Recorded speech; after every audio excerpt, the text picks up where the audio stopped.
We appreciate you joining us tonight for the Cards Central Postgame show. Once again, Cardinals falling short, not getting it done against the Pirates. The final score out of Busch 2-1. The Birds took an early lead, what looked to be maybe a possibility, and then the Pirates come back, score two in the sixth, the first on a throwing error, and that ends up being the ball game. So welcome in. I'm Sara, Dayley, alongside Luke Slabaugh. And not much to really fight here. Nothing to spin. I know Aaron Dodson right out of the gate in the comments. What will the spin be tonight? There's no spinning for the St. Louis team. I mean, this season is pretty much there, and it is what it is at this point. It's simply not good enough, Sarah. And this is not a personal shot at anyone. I don't think it's in our place to call out anyone in particular, but a lot has been made in the local media. My buddy Max Deeknight from college doing a package the other night for Fox 2 about the low attendance at Busch Stadium. And you certainly have the happy-go-lucky St. Louis in downtown who's like, oh, we have a great time whenever we can. It's a privilege to go. It's great. And then you have people who've got things to do, who have got a life to live, that see baseball and sports as an escape, as a positive thing. And when there comes a point, that point of no return, just halfway and one step forward, when the team starts adding a net negative to your life, yeah, you got to turn away sometimes, shield your eyes and protect the children. And I feel like towards the end of tonight, the Cardinals don't have a hit after the fifth inning. Yeah, they're going up against one of the best pitching prospects in baseball, but it's simply not good enough. Didn't work enough good at bats, especially there. The last two relievers that they saw didn't get anything good look wise to JC. Their walks in the ninth, but didn't come close to retaking the lead or even tying it. And of course, suffering the game winning hit at the hands of their former two-time teammate, Tommy Pham, in front of a crowd of 19,836. And the crowd was a topic, a couple of nights ago after Joe Buck made his tweet about just what like a difference it is. I mean, he went all the way back to the 1970s, like saying this was like pre-Whitey era. There's going to be a lot that has to be rebuilt. And we've been talking about that all season. It's going to take a lot for the Cardinals to trust the product that's going to be out there. Even if next season or the season after starts off hot, it's going to be something they have to prove, right? It's not going to be something that's just going to be put right back on the shelf like it was before. And that's sad. It's heartbreaking, to be honest. Like it's painful to watch for me. It's painful to watch because as a fan, as a St. Louisan, as someone who covers this team, you naturally want the team to do well. It makes your job a lot easier, makes job a lot more fulfilling. You get to share some really good moments and tell great stories about these guys who play their hearts out. And this is not a lack of effort. When Wilson Contreras gets ejected and bumps into the umpire and throws his bat that hits Brant Brown and then throws the candy onto the field, this isn't a lack of effort. It's not a lack of passion at all. It's simply not good enough. And respect to Joe Buck and him making his tweet calling out the 70s.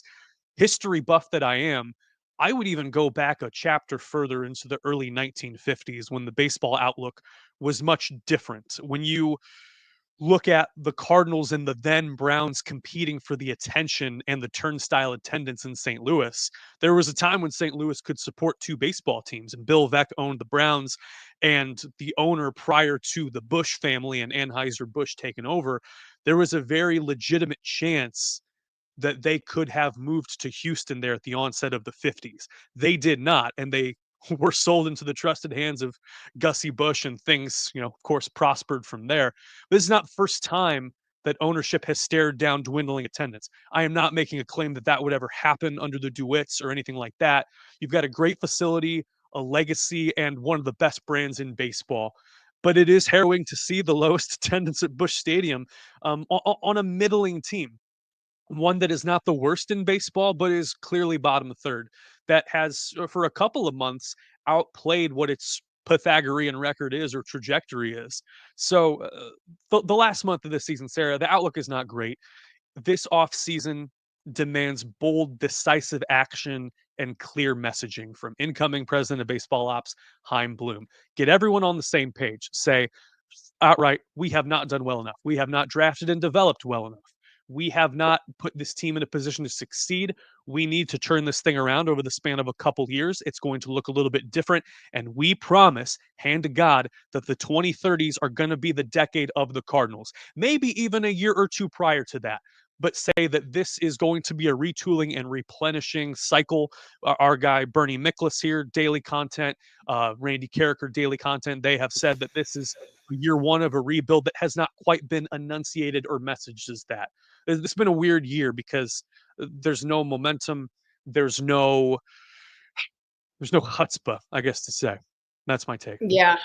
So you mentioned the history. I want to go back a little bit to what you said because we do have Captain Kangaroo here saying the early 90s were pathetic under Joe Torre and Mike Jorgensen. And they were rough, but like you said, they weren't as rough. You still had fans that still had a little faith there and some attendance. But man, clearly we haven't seen anything like this in a long time, and it leaves a lot of people speechless. Like, and you can only say so much, right, about what's going on. Like, there's only so many factual things that's going on, and now it's just like you want the season to be over with. Right. And the players obviously don't see it that way, Sarah. This is a chance to have your best month. And I think that's ultimately what you can root for as a fan, is try to get the pieces in place that you know will be holdovers to 2026. Whether that means guys with outstanding offensive performances, guys who are on good deals or rookie contracts, guys that make sense for a team in transition. I would argue that the first contract that should probably be brought up in offseason discussions, well, actually, the first two would be Wilson Contreras and Sonny Gray.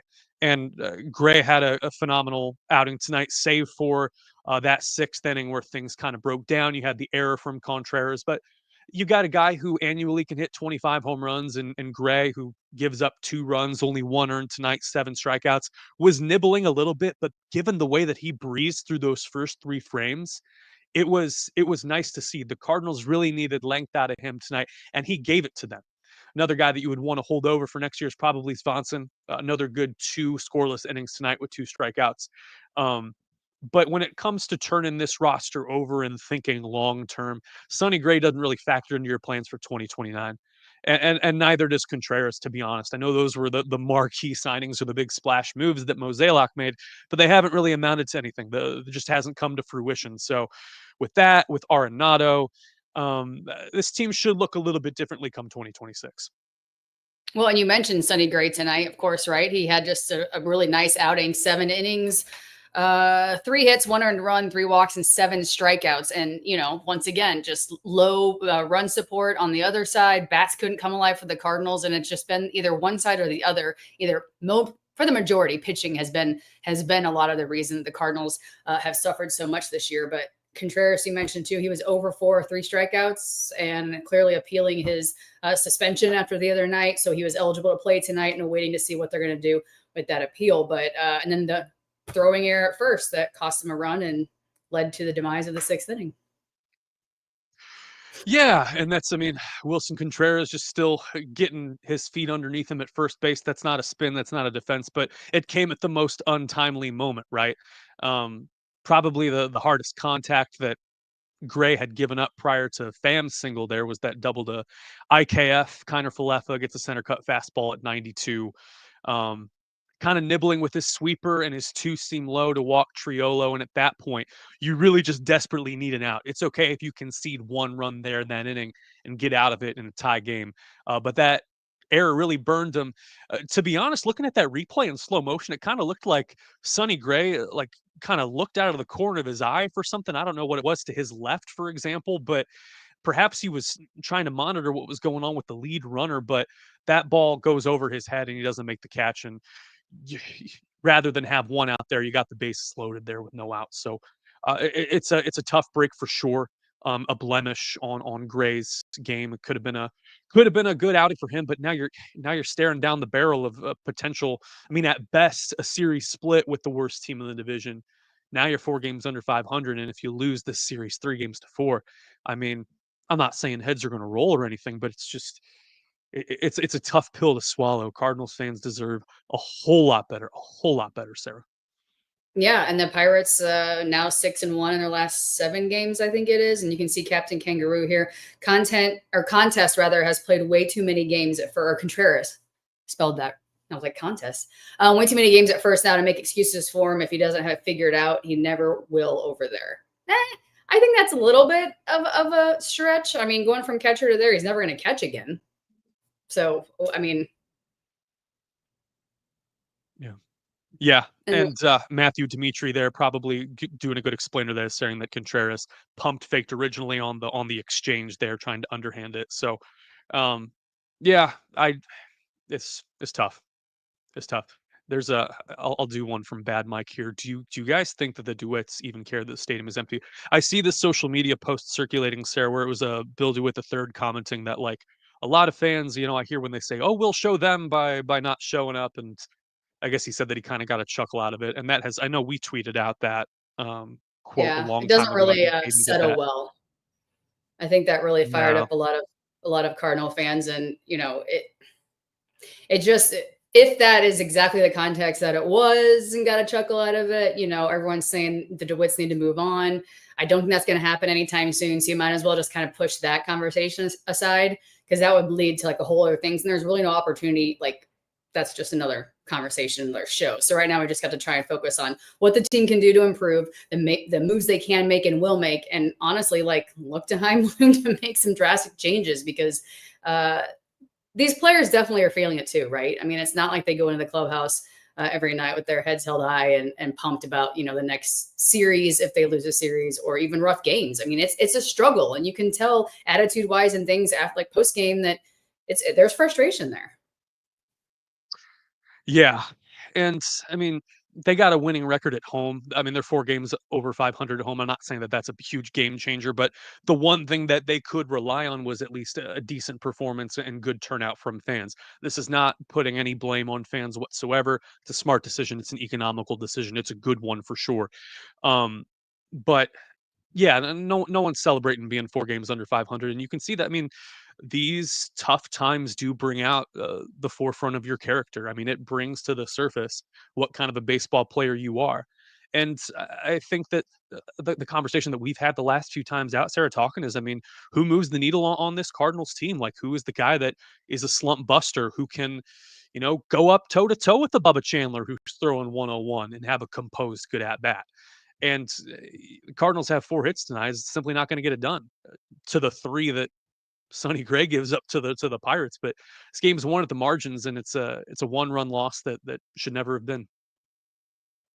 So a couple of comments on the attendance. Bill downtown saying it was better in the 90 to 95 and or attendance was better then and those teams sucked. And then there was another comment earlier, I don't remember where it was, but it said something about being spoiled. Now, that kind of just like triggered me for a second because we do have high expectations because the Cardinals are historically have been a very, very successful organization. And so when something like this happens, I don't know if there's necessarily an understanding how to react because the expectations are so high where you have teams that have like consistently just been neutral and a season like this would be like on the good end. I'm not saying to accept this performance from the Cardinals, but St. Louis has just been absolutely fantastic. There's a reason players stick around after their, careers and raise their families here, and the fans. I mean, St. Louis is known to be a baseball town, so our expectations high. Yes, is there maybe a spoil factor playing into a little bit of it? What are your thoughts on that? Hey, the standard is the standard. In St. Louis, you're right. Baseball is the #1 brand. It's not football. I mean, for a brief moment in time, I mean, hockey. We've talked about the differences in fan attitude and disposition towards ownership that has never been an issue with the Blues, at least not at a pronounced level. Early mid aughts, or excuse me, yeah, after the lockout, there were a couple of missteps there, but never a consistent, concerted, disagreement with ownership or general management there. As for the Cardinals, yeah, I mean, no, this thing is way different. I would say, I mean, and this is me opining here, but the last 10, 11, 12 years have just felt off. There have certainly been moments where the Cardinals look like they are cream of the crop in the National League, and I mean, we're going back to 2014, 2015. However, even then, uh, those had pronounced leadership, player-led teams. The Yachty, the Wainwright, the one year that Jason Hayward was there and was a 7 WAR player. Like, you had dudes and you had guys that sold tickets that were all stars that brought people out to the park. And this team doesn't have that. This team doesn't have the X factor. And uh, society has changed, Sarah, so much in the last 5, 10 years. Like, the attention is more divided than ever. The reason why people, went to the games in 1995 is that you couldn't catch the game, 7 ways to Sunday. You didn't stream stuff. I mean, you went out there and it was considered Yep. a privilege, like there's I mean, cable was booming there for a bit, and the old mothership Fox Sports. I mean, like it was an event. And baseball, I think, has still honed in on the event factor of this, where they build up their big games, Midsummer Classic, Field of Dreams game, all that stuff, Little League Classic. But in St. Louis, the construction around Ballpark Village took a long time, and by the time everything was all settled and the dust had settled, the Cardinals were playing, second fiddle to the Cubs there in 15, 16, 17, and then still trying to build their way out of that. The Pujols reunion was the last time things looked good. And to be honest, this thing needs a hard reset. It needs a hard reset, just bold, decisive direction come 2026. Just you talking about some of those days and those times, and how you said every game was an event. That is the truth. I mean, every single game, even if they were like in a little slump, if you want to call it, and weren't being like just on a roll every single series, it was a family point. It was a point for St. Louis residents to just watch it on TV, listen to the radio, get down to the stadium. And, it has changed. You have a very, very valid point there. And I never really thought about it from that perspective, just everything that has changed so much generationally and with today society and sports and, all the shows and things like that. It does take an impact too. But, it's just, I don't know, it just kind of stinks. Like it really just stinks. And like I told you tonight, like I listened to it on the radio tonight because I was, sometimes you just have to like go back to the good days and remember when KMOX was like your option. And I was like, let's just listen and see how this goes tonight, because watching it sometimes is just too painful. Yeah, I got all sorts of hot takes and opinions and memories as well. I mean, for the better part of 3.5 years, I was doing stuff behind the scenes at the old mothership at the time, Bally Sports, then now FanDuel Sports Network Midwest. And so kind of seeing how the sausage is made, like you understand, I mean, some of these guys' dispositions, and you really do care. Like you definitely want to see some of these people succeed just because you see the content of their character. And it's unfortunate. I mean, it's unfortunate the way that things have fallen to, but um yeah, one run's not going to get it done. I mean, fan base deserves a lot better than that, and this isn't an isolated incident. Like this is just a team that really needs some firepower, and it needs a fresh voice. Doobie Doobie Doo says the Cardinals team in the early to mid 90s is better than this present team. They at least tried or cared. They didn't complain that it was too hot. Just sad Rex Hudler never threw high juice. Well, Love Rex Hudler. yeah, head first Hudler's a pretty good stand-up guy. He's pretty funny, but I don't agree with the fact that they don't care. And that second portion of that comment, I do think a lot of guys, majority of this team does, actually all the team really does care. I don't think this is something that they go out there saying, we're just going to tank the rest of this and not give two craps about what's going on. Players don't tank. I mean, Alec Burleson's playing for his right to start next year. Mason Wynn's playing for pride. Wilson Contreras is playing because he loves the game. Like, these guys care. As for, I mean, management, I think it was pretty clear only signing Phil Maton. It confused a lot of execs around the league and national columnists and all that, and that is their right to question what everyone does. I think the motif was don't rock the boat too much, and so the team was astoundingly mediocre from the outset. At times, I mean, in May, outperformed quite a bit, did well, and now we've seen a regression to the mean. So, of course, Cardinals wrapping things up tomorrow, and then they head to Cincinnati on the road. A little stint here at Busch, heading out to Cincinnati. What are your thoughts on how that series is going to go with how Cincinnati has been playing as of late? Yeah, there's something going on in Cincinnati, and when it comes to the quality of their arms. They have been lingering in the wild card race a little bit more prominently than the team that we're talking about. Obviously, I promised people I wasn't going to talk about the postseason push anymore this year, and I will stand by that. Um, but yeah, a team that has a positive run differential, probably should have some more wins in the bank there, but intriguing young players. Right now, losing to the LA Dodgers. Um, but even some guys that I covered when they were in college, like Encarnacion Strand, Gavin Lux was a big time Dodgers prospect back in the day. Of course, Ellie De La Cruz, super talented as well on that side of the ball. They got some guys, and some really good arms as well. I feel like I should give a mea culpa here to this audience because I forgot what the series was prior to this. We were talking about going to Pitts or having Pittsburgh come in and it kind of being a potential get right series for the Cardinals. And I should Yeah. probably bite my tongue just because I said that. This is really spiraled in the wrong way. You got to go back and get Braxton Ashcraft tomorrow, which surprise another young arm by the Pirates who's having an outstanding season and factors into their plans as well. Yeah, and then after Cincinnati, it's the A's. So you're just going to continue to have action, but tomorrow it's going to be a 1:15 first pitch. And like you said, you said you wanted to talk about the series and what you thought the outcome would be. I think Ethan and Brendan and I both were talking about the Colorado series both times, saying like, yeah, we could take 3, we could take, sweep it here and do this. And it ended up just going the complete opposite direction and was a debacle. So after all the constructive criticism from that and how that series went, just anticipating, I think just going out there and trying to pull some positives, like having some good starting pitching, having some bats, getting some good position work in. I think that's what you just have to look at now, because breaking down everything else just isn't going to do anything at this point. Right. And the internet is forever. So all the hot takes live here forever on STL Sports Central. If you're new here, you're watching for the first time, like and subscribe and follow my mantra. If at first you don't succeed, bury all the evidence that you ever tried.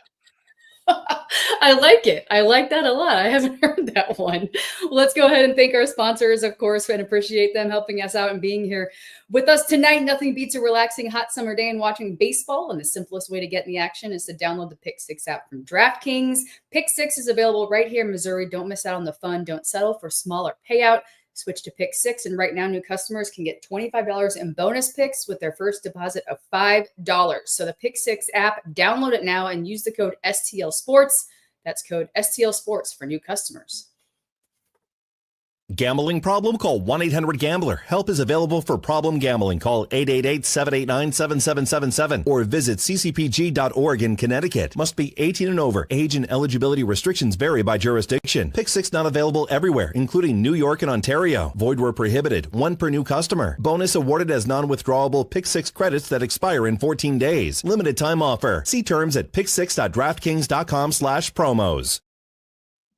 Tommy Pham rockets the game-winning hit tonight for the Pirates, beating the Cardinals by a final score of 2-1. Sonny Gray, 7 innings, 3 hits, 3 walks, and 7 strikeouts, but not enough for the Cardinals to take this matchup from Pittsburgh. But I do want to mention, Luke, you mentioned all the great content here on STL Sports Central, and coming up next is Eric Sontag. He's with Domesticated Gamblers.